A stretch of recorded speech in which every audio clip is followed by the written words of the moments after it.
Sebelum saya ke narasumber, kita lihat dulu informasi ketika Panglima TNI Jenderal Andika Perkasa mengatakan pihaknya saat ini memeriksa unsur pimpinan prajurit yang bertugas dalam pengamanan pertandingan sepak bola di Stadion Kanjuruhan. Sejauh ini yang prajurit yang sudah kita periksa ada 5. Periksa ini karena sudah ada bukti awal. Dari 5 ini 4 sudah mengakui, tapi 1 belum, tapi kami nggak menyerah. Makanya kami terus minta info dari siapapun juga, siapa tahu punya video. Selain itu, kita juga sedang memeriksa unsur pimpinan. Karena mereka ini kan sersan 2 ada 4 orang dan prajurit 1 orang. Nah, kita memeriksa juga yang lebih atasnya. Prosedur apakah yang mereka lakukan? Apakah mereka sudah mengingatkan dan seterusnya. Ini sampai dengan tingkat komandan batalionnya yang ada juga di situ.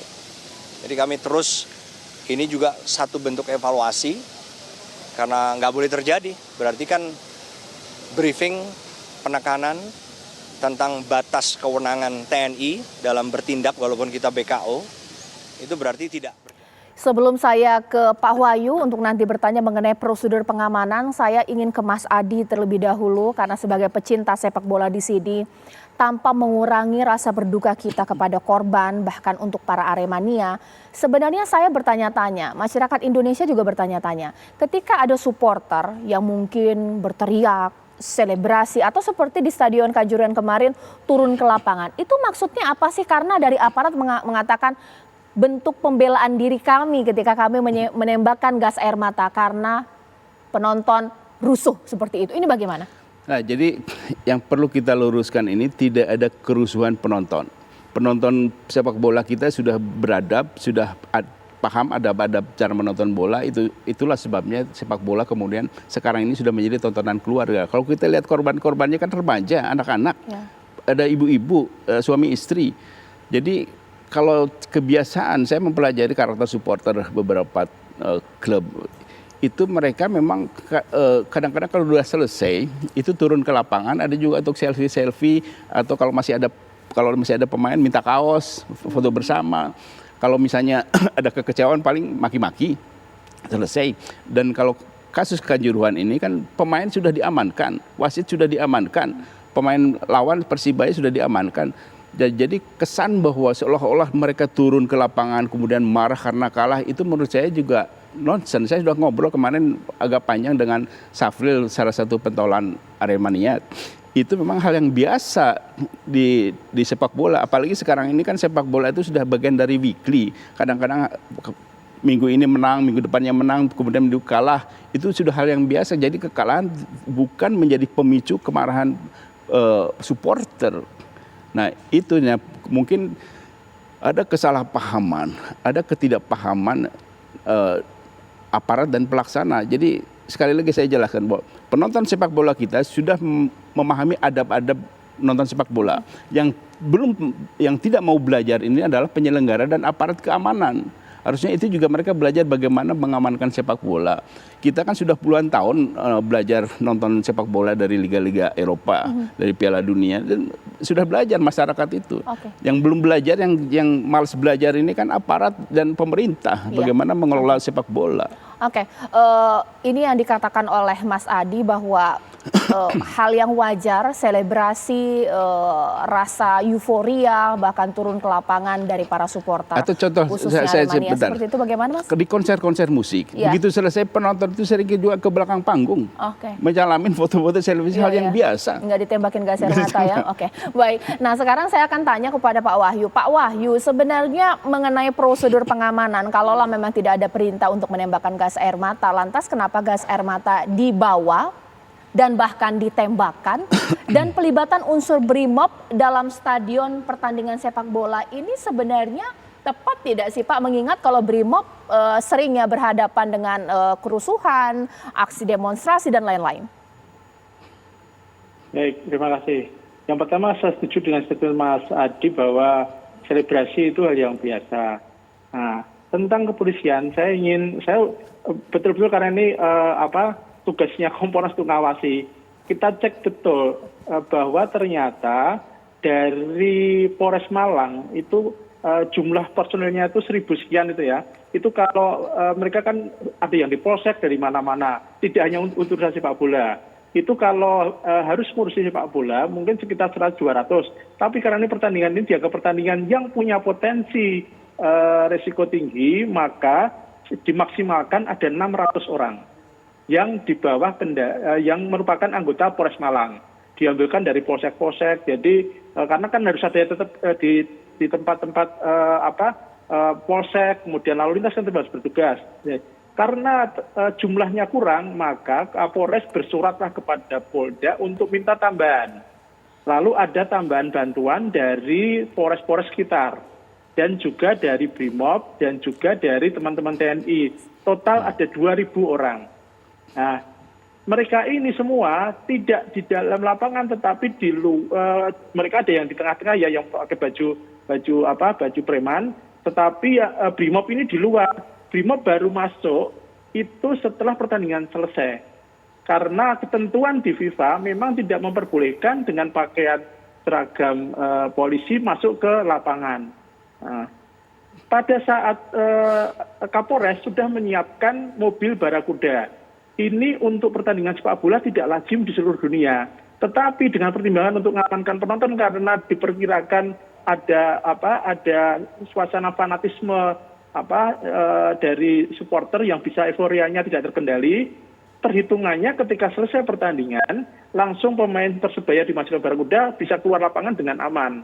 Ternyata pelatih membawa mereka ke kamar ganti dulu, bahkan mau minta jubah dulu. Akhirnya 15 menit kemudian baru bisa masuk ke Barakuda. Jalannya terhambat, Kapolres ada di luar stadion. Di dalam ini ada pengamanan. Tahu-tahu ada informasi, ada kejadian penembakan gas air mata itu, dan karena penonton ini mungkin matanya pedes berlarianlah keluar stadion. Sementara saya sudah kalau stadionnya lokasi pintu itu sangat sempit dan harus turunan, dan di pintu 13 saya lihat yang paling banyak meninggalkan di pintu 13 itu memang sempit sekali. Jadi lalu kalau pertanyaannya mengapa ada petugas Brimob? Ketika pertandingan ini diperkirakan aman atau tidak itu kan ada perhitungannya, maka harus ada antisipasi. Disiapkanlah tim yang siap. Nah, yang menjadi masalah sekarang yang saya kira harus diinvestigasi siapa yang pertama kali menembakkan gas air mata, kemudian siapa yang memerintahkan. Saya kira itu nanti dari TGPF maupun dari tim Irsus dari Polri yang datang untuk melakukan penyelidikan mengenai hal ini, Mbak. Itu yang perlu untuk nanti mendetek siapa sebetulnya yang melakukan kesalahan prosedur atau kelalaian dan sebagainya. Itu ranah hukum lah di situ ya. Jadi itu ceritanya, Mbak. Jadi kalau pertanyaannya mengapa harus ada petugas Brimob, memang antisipasi harus dilakukan. Baik, paham bahwa memang kondisinya juga tidak mudah ya, jumlah penonton lebih dari puluhan ribu, personil A. Bagaimana? Kita juga banyak nonton yang penontonnya 100.000 lebih. Di stadion itu lebih dari 50.000 bisa nggak ada masalah.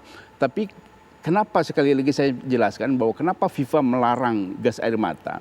Karena di dalam kerumunan, ada massa yang di ruang tertutup, kalau mereka panik pasti akan menimbulkan korban. Gas air mata itu sumber kepanikan. Nggak usah para penonton yang baik-baik yang masuk aja sudah diperiksa, misalnya kayak prosedur saya 5 tahun mengikuti sepak bola ini, kalau mau masuk bawa air mineral aja harus dituangin ke kantong plastik sehingga tidak bisa untuk melempar-lempar. Jadi kalau ada miras itu memang harus diuji lagi apa benar nggak benar-benar miras. Kalau ada itu pun tidak etis diumumkan, kasih tahu sekarang. Nah kemudian soal mekanisme pengamanan yang diterapkan oleh FIFA, memang kalau berseragam tidak boleh, kan bisa pakai pakaian panitia, polisi-polisi. Nah biasanya kalau setelah selesai atau menjelang selesai itu polisi berjejer, nggak perlu banyak-banyak, mungkin sekitar 100 atau bikin pagar betis menghadap ke penonton. Baik. Dan biasanya sih begitu prosedurnya. Oleh sebab itu tadi saya bilang bahwa kalau penonton sudah banyak belajar bagaimana ada menonton bola, tapi panitia pelaksana dan aparat keamanan belum mau belajar bagaimana mengamankan sepak bola. Oke. Pak Wahyu, sebenarnya kalau perintah dari Presiden kan bahwa ini bisa diusut tuntas selama sebulan. Apakah ini bisa tercapai mengingat bahwa tiap institusi ini pasti ada semacam pembenaran dengan apa yang mereka lakukan. Aparat mengatakan bahwa ini potensi rusuh dan juga lain-lain. Bagaimana? Ya, saya paham masing-masing institusi tentu bertahan dengan bahwa dia yang tidak salah, tetapi saya kira dengan merunut kejadian yang ada, saya lihat sendiri di lapangan kondisinya, kemudian potensi ketika sampai para supporter itu berlarian. Tadi izin Mas Adi, saya ingin jelaskan tentang gas air mata itu, ini juga harus ditanyakan, polisi ini tahu atau tidak. Kalau dia tidak tahu dan kemudian membawa masuk, berarti dia salah. Tetapi kalau tidak tahu, ini sebenarnya kewajiban dalam rapat sebelumnya ada dari Pampel ada nggak ini? Karena kan polisi ini kan tidak dikhususkan untuk pengamanan bola, sehingga itu tugaslah Pampel untuk memberikan edukasi kepada karena polisi ini kan bagian dari yang membackup panitia. Edukasi itu ada tidak? Saya kira ini kan harus dirunut semua, Mbak. Nah, ketika nanti misalkan sudah ada edukasi, sudah ada pemberitahuan, ternyata nekat. Pak Wahyu, mohon maaf saya potong sebentar. Ini kan publik menganggap polisi paham karena ketua PSSI itu juga jenderal polisi. Betul, ya betul. Ini yang kemarin kami tanyakan, betul Mas Adi. Jadi diskusi di publik seperti itu. Tapi ini kan anggota ini kan ada dari, mereka nggak hanya dari Malang loh Mas Adi. Mereka dari beberapa kan juga dari wilayah. Ini saya kira harus nanti investigasi harus sampai ke sana. Sehingga nanti bisa. Tapi bisa satu hal lagi Mas ya. Wahyu. Jadi dunia internasional, FIFA dan masyarakat bola dunia itu melihat bahwa titik pangkal persoalan di Kanjuruhan itu gas air mata. Itu. Setuju saya, itu saya setuju. Saya setuju tuh. Saya setuju. Karena itu yang harus diinvestigasi. Saya kan bilang harus dicari siapa yang pertama kali menembakkan, siapa yang harus ada sanksi di situ, yang menembakkan maupun yang merintahkan. Nah, saya sudah konfirmasi posisi Kapolres memang ada di luar gedung. Saya setuju kalau itu Mas Adi. Karena andai kata tidak ada gas air mata, mungkin katakanlah ngamuk paling kejadian merusak stadion apa yang tidak akan ya ini tragedi sampai nyawa. Itu saya setuju kalau itu ya. Baik, apakah dari Kompolnas sendiri sudah ada hasil dari investigasi yang dilakukan, Pak? Kami ada beberapa hal kan tidak menjadi ranah kami, sehingga kesimpulannya belum bisa bulat. Seperti tadi menyidik dan sebagainya, kami tidak bisa masuk ke projustisia, sehingga kami masih menunggu hasil. Tetapi beberapa tadi seperti disampaikan Mas Adi, salah satu rekomendasi antara lain, jika melibatkan polisi, memang harusnya Pampel menyediakan seragam khusus, entah kaos, entah apa, sehingga penampilan di dalam itu bukan penampilan polisi, tapi penampilan pembackup steward. Ini saya kira itu salah satu. Kemudian juga alur escape dan sebagainya ini yang saya kira nanti akan menjadi rekomendasi kami. Tapi belum lengkap, Mbak, karena masih ada beberapa data-data yang sudah kami hitungkan yang bukan menjadi wilayah kami, sehingga kami harus menunggu pihak lain ya. Tapi saya sampaikan ini Mas Wahyu, tolong sampaikan juga ke teman-teman untuk libatkan KNKT. KNKT itu punya pengalaman untuk investigasi yang begitu-begitu kecelakaan itu. Baik, mudah-mudahan nanti ini menjadi masukan ya Mas Adi ya untuk tim pencari fakta.